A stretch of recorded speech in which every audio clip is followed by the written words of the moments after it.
يا بورسعيد يا مدينة على البحر ملكة متوجة، جميلة في الصباح وجميلة انتي في المسا. لفك النورس وهو طاير في السما يحكي اللي شافه والحاجات الكويسة.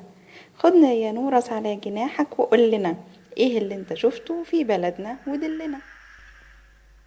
المسجد العباسي. أنشئ المسجد العباسي في عهد الخديوي عباس حلمي الثاني في موقع يطل على شارع المحروسة، والذي يمثل امتدادا لشارع محمد علي. وقد مر على افتتاح المسجد للصلاة أكثر من 100 عاما، حيث تم افتتاحه في عام 1905 ميلاديا. والعباسي هو ثاني مسجد تم بناؤه في بورسعيد بعد الجامع التوفيقي.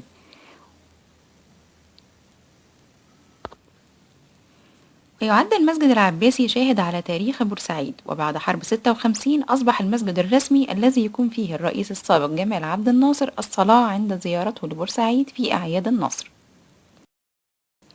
ويعد المسجد من الآثار الإسلامية المسجلة ببورسعيد، حيث كان يتميز بالسقف الخشبي المنقوش. وأهم ما يميز فناء المسجد هي شجرة دقن الباشا، والتي يفوح عطرها في الربيع ليملأ المكان برائحتها العطرة.